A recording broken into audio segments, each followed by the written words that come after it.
ये फोटो देखेंगे क्लियर है। Electromagnetic induction. ईयर 1820 में हम लोग वो इसके लास्ट चैप्टर में हमने देखा था ओरस्टेड का एक्सपेरिमेंट। ठीक है, ओरस्टेड ने ये बताया था कि अगर किसी कंडक्टर में हम करंट को देते हैं तो उस कंडक्टर के चारों तरफ मैग्नेटिक फील्ड क्रिएट होता है। ठीक है, और ये आपको कैसे पता चलेगा? जब उस कंडक्टर के पास आप किसी अदर मटेरियल को लेकर के जाएंगे तो आप देखेंगे कि वो उसको अपनी तरफ अट्रैक्ट करता है। इसका मतलब ये हुआ कि कंडक्टर में करंट देने से मैग्नेटिक फील्ड बन जाता है। तो फैराडे ने ओरस्टेड की इस एक्सपेरिमेंट को देखा, ऑब्जर्व किया, और उसके बाद उन्होंने सोचा कि अगर इलेक्ट्रिसिटी से मैग्नेटिक फील्ड क्रिएट होता है तो मैग्नेटिक फील्ड से इलेक्ट्रिसिटी को भी प्रोड्यूस किया जा सकता है। तो इसी के लिए उन्होंने एक एक्सपेरिमेंट किया कॉइल और मैग्नेट को लेकर के। ठीक है, और उन्होंने लगभग 11 साल तक काम किया और 1831 में 1820 के बाद 1831 में ये बताया कि अगर हम किसी कॉइल और मैग्नेट को आपस में पास में लेकर के आते हैं तो उनके बीच मोशन होता है, और मोशन होने के कारण उस कॉइल में इलेक्ट्रोमोटिव फोर्स स्टेब्लिश होता है। तो जब इलेक्ट्रोमोटिव फोर्स वहां पे स्टेब्लिश होगा तो उसको इंड्यूस्ड इलेक्ट्रोमोटिव फोर्स कहा जाएगा। लेकिन अगर वहाँ का जो कॉइल है, जिस कॉइल की बात हम कर रहे हैं जहाँ पे मैग्नेट को मूव कराएंगे, अगर कॉइल आपका क्लोज है तो वहाँ पे करंट फ्लो करेगा और उस करंट को इंड्यूस करंट कहा जाता है। और इस पूरे प्रोसेस को इलेक्ट्रोमैग्नेटिक इंडक्शन कहते हैं। इसमें उन्होंने बताया था आर्यन सिंह,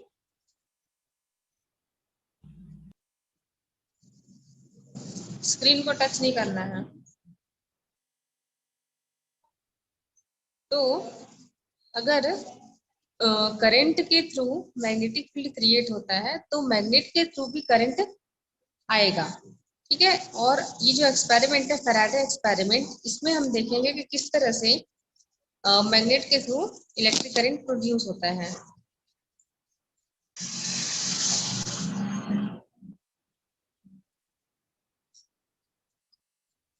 ये वाला ड्रॉ आपने 10th में भी पढ़ा होगा, 10th में एक्सपेरिमेंट को देखा होगा।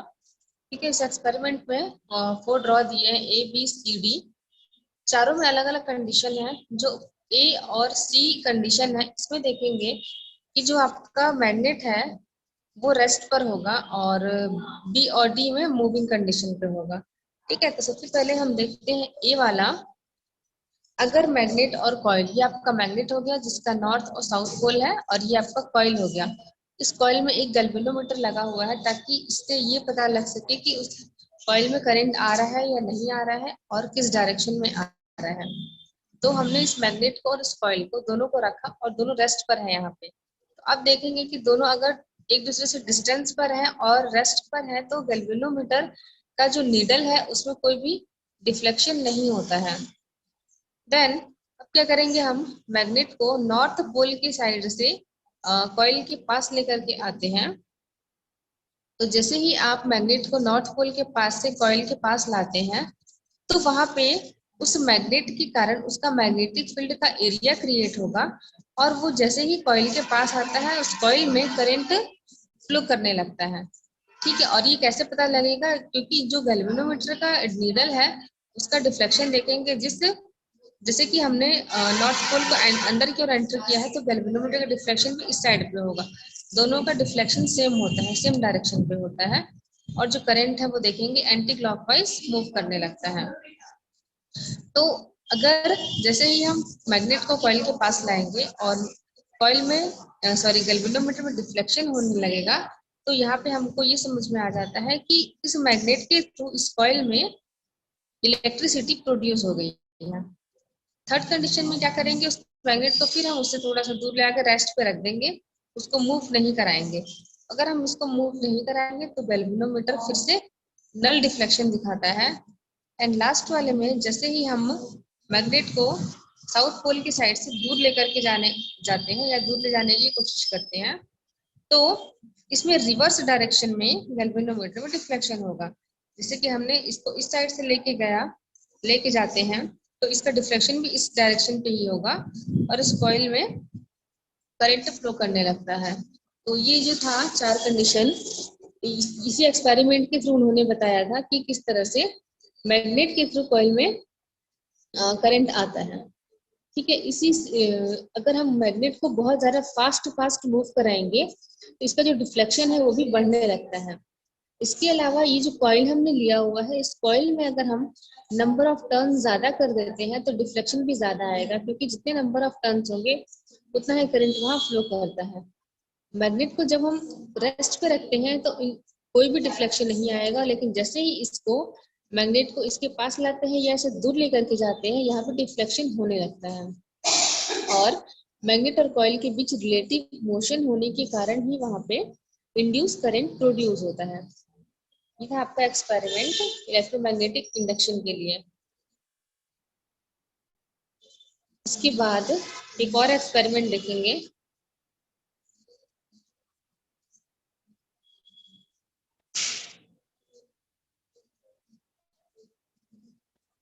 Experiment number 2।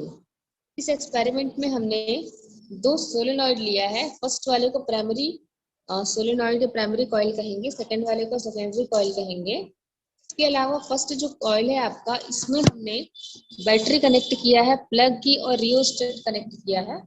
रियोस्टेट एक टाइप का वेरिएबल रजिस्टर होता है जिससे हम करंट को कंट्रोल करते हैं। और सेकेंडरी कॉइल में हम सिर्फ और सिर्फ गैल्वेनोमीटर को ही ज्वाइन करेंगे, अटैच करेंगे, ठीक है, चेक करने के लिए। चलिए, तो सबसे पहले इसका जो फर्स्ट कंडीशन हमको ये करना है कि जो इसका प्लग की है इसको हम प्रेस करेंगे, मतलब कि ऑन करेंगे। तो जैसे ही इसको ऑन करेंगे हम, जो करंट है वो इस बैटरी से जो करंट है वो फ्लो होगा और उस कॉइल में जाने लगता है। तो जैसे जैसे इस कॉइल में करंट जाएगा, ये कॉइल जो है अपना, सॉरी, ये जो करंट है वो अपना इलेक्ट्रिक फील्ड का या मैग्नेटिक फील्ड का एरिया क्रिएट करने लगता है। ठीक है, ये पूरा ये अपना एरिया क्रिएट करेगा। और सेकेंडरी कॉइल इसके पास में रखा हुआ है, दैट्स वाई इसमें जो मैग्नेटिक फील्ड का एरिया क्रिएट करेगा वो मैग्नेटिक फ्लक्स भी बनाता है, और मैग्नेटिक फ्लक्स जो है वो इस कॉइल में लिंक हो जाता है। ठीक है, मतलब इससे मैग्नेटिक फील्ड का जो इफेक्ट है उस सेकेंडरी कॉइल पे भी पड़ने लगता है। और ये इस पे कैसे इफेक्ट पड़ेगा उसके लिए आप देखेंगे कि जैसे ही इसको आप ऑन करेंगे, प्लग की को ऑन करेंगे, करंट फ्लो करेगा और इसके कारण से इस गैल्वेनोमीटर में डिफ्लेक्शन आ जाता है। तो इससे ये प्रूफ होता है कि हमने यहाँ पे जैसे ही करंट दिया, उसका इफेक्ट प्राइमरी कॉइल के थ्रू सेकेंडरी कॉइल में भी हो गया। उसके बाद जैसे ही आप की को ऑफ कर देंगे, बंद कर देंगे, करंट फ्लो नहीं करेगा, और करंट फ्लो नहीं करेगा तो गैल्वेनोमीटर में डिफ्लेक्शन भी नहीं आएगा।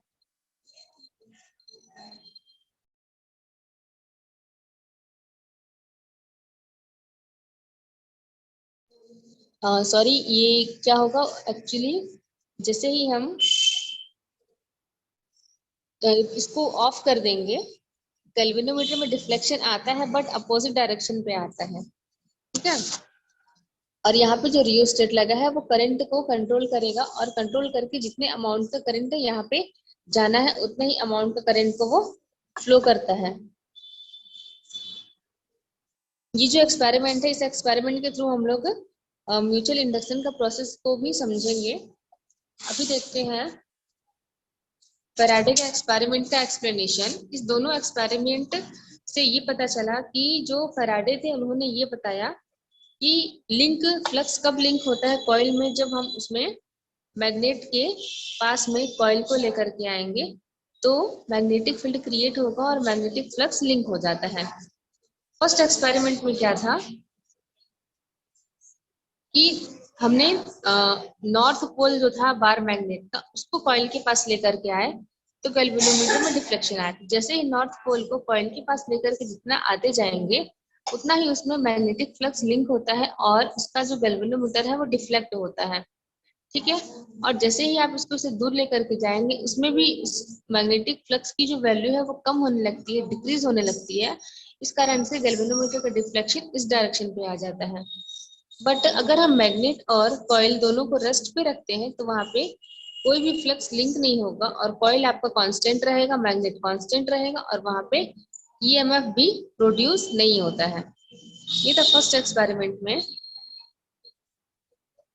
सेकेंड एक्सपेरिमेंट्स में ये बताया गया है कि जैसे ही आप करंट फ्लो कराएंगे प्राइमरी कॉइल पे, वैसे ही उसके थ्रू सेकेंडरी कॉइल में भी करंट आ जाता है। ठीक है, इससे ये हमको ये समझ में आता है इलेक्ट्रोमैग्नेटिक इंडक्शन के प्रोसेस में कि मैग्नेट के थ्रू या कॉइल के थ्रू यहाँ पे जो इलेक्ट्रिक फील्ड है या मैग्नेटिक फील्ड है वो क्रिएट होने लगता है।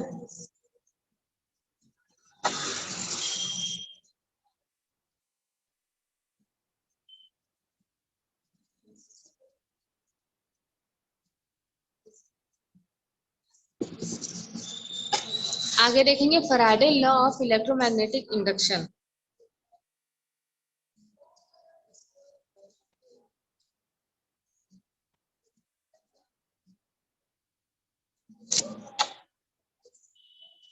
ठीक है, तो ये इंपॉर्टेंट है, वेरी इंपॉर्टेंट।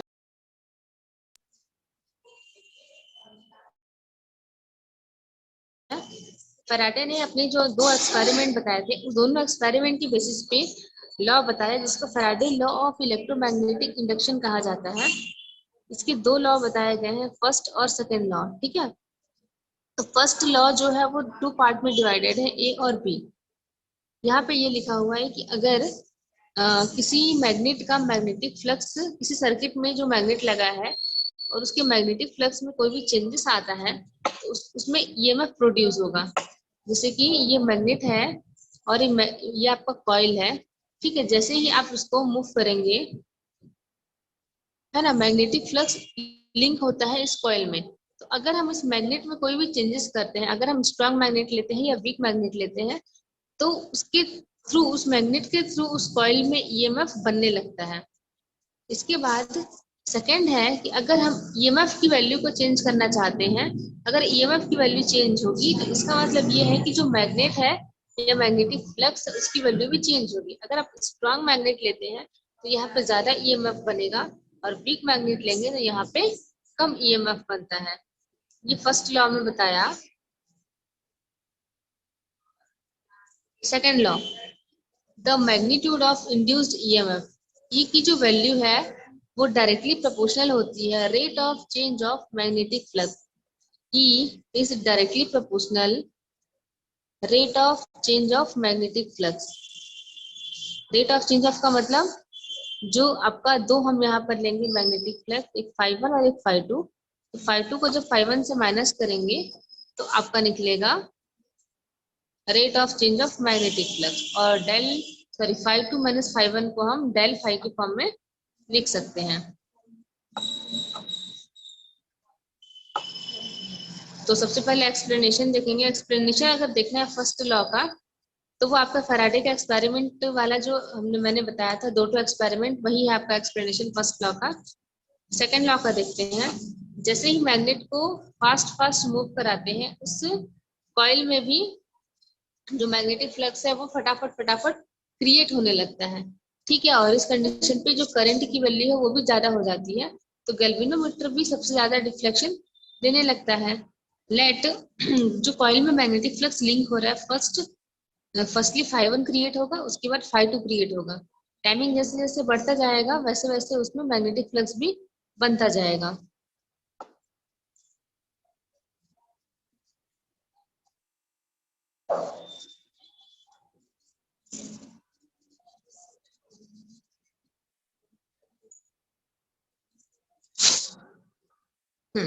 उसके बाद rate of change of flux, flux में कितना चेंजेस होगा जब हम फाइनल वाले फ्लक्स को इनिशियल वाले फ्लक्स से माइनस करेंगे तो फ्लक्स में चेंजेस आएगा, और इसको डिवाइड करेंगे टी से, बिकॉज जैसे जैसे टाइम बढ़ता है वैसे वैसे फ्लक्स में चेंजेस आता है। फैराडे का सेकेंड लॉ ये था कि the EMF is directly proportional to the rate of change of flux. EMF को ई से रिप्रेजेंट किया और रेट ऑफ चेंज ऑफ को φ2 माइनस φ1 से रिप्रेजेंट किया। प्रोपोर्शनैलिटी को हटा करके एक साइन लगेगा, के कांस्टेंट का साइन लगेगा और माइनस साइन लगता है। माइनस साइन ये इंडिकेट करता है कि जो ईएमएफ है वो अपोजिंग नेचर का होता है, मतलब कि उल्टा बताता है, करंट के डायरेक्शन के उल्टा जाता है। तो के की वैल्यू को अगर आप 1 रख देंगे तो आपके पास बचेगा E is equal to minus φ2 minus φ1 upon T. और मैंने बताया कि φ2 माइनस φ1 जो है उसको हम डेल फाइ लिख सकते हैं, बिकॉज जो डेल फाइ है वो रेट ऑफ चेंज को रिप्रेजेंट करता है और phi2 माइनस phi1 जो है उसकी जगह पे हम रखेंगे डेल फाई। ठीक है। और अगर आपको इंस्टेंट या टाइम इंटरवल अगर कम है हमारे पास, शॉर्ट टाइम के लिए बनाना है, तो हम यहाँ पे minus d phi upon d t लिखते हैं। ज्यादा फ्लक्स के लिए del phi upon del t, और कम टाइम के लिए minus d phi upon d t लिखेंगे। और ये क्वेश्चन नंबर 2 जो आपका आया है, ये बताता है कि जैसे जैसे टी की वैल्यू इंक्रीज होती, सॉरी डिक्रीज होती है, टाइम कम होता है, वैसे वैसे ईएमएफ भी बढ़ता जाता है। तो हमने इस एक्सपेरिमेंट में क्या देखा कि मैग्नेट को जब मूव कराते हैं तो कॉइल में मूवमेंट आता है, करंट फ्लो करता है, और जो मैग्नेटिक, सॉरी जो गैल्वेनोमीटर है उसमें डिफ्लेक्शन आता है।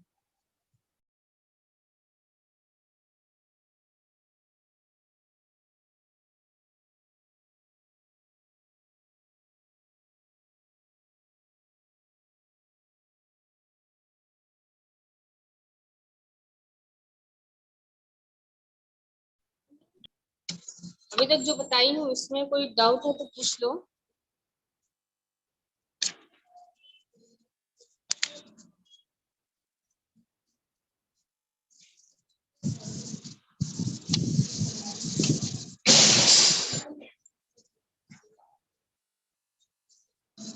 इसके बाद नेक्स्ट टॉपिक मैं बताने जा रही हूँ।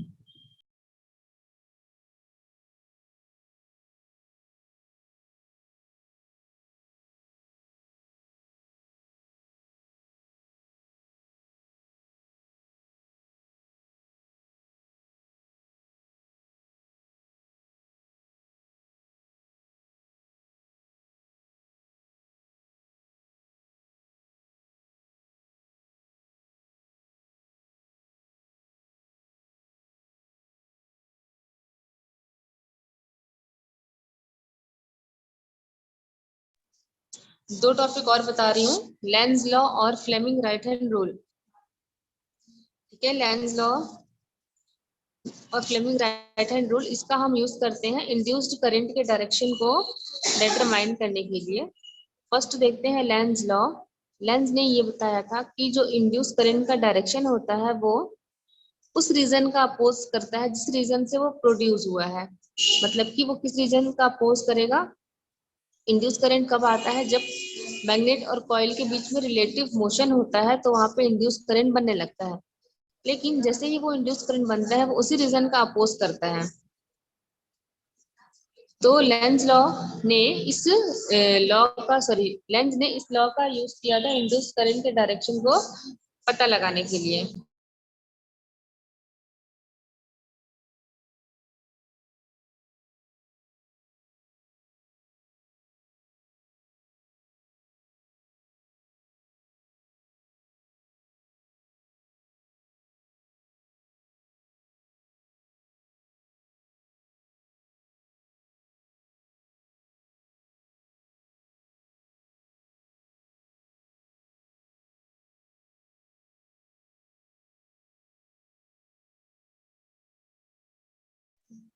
तो देखिए आगे देखते हैं, इसका एक्सप्लेनेशन देखेंगे। इस ड्रॉ में दो ड्रॉ बना हुआ है ए और बी, जिसमें कि जो फर्स्ट है जिसमें नॉर्थ पोल को दिखाया गया है और कॉइल को उसके पास लेकर के आते हैं।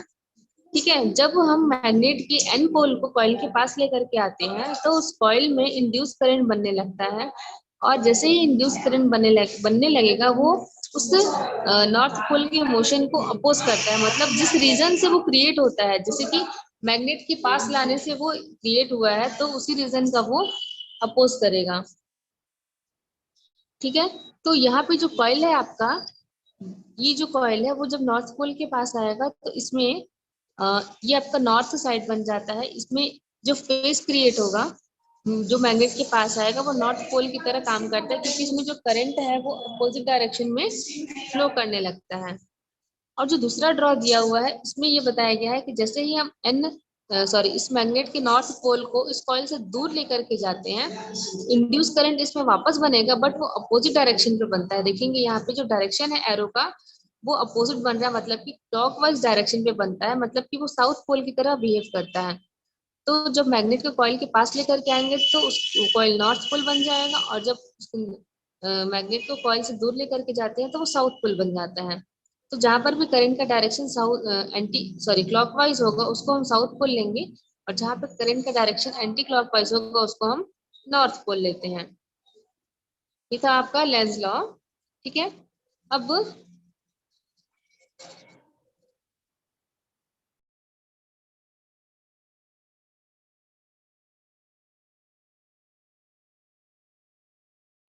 देखते हैं यहाँ पे फ्लेमिंग राइट हैंड रूल। दोनों लॉ को पढ़ेंगे, इंपॉर्टेंट है।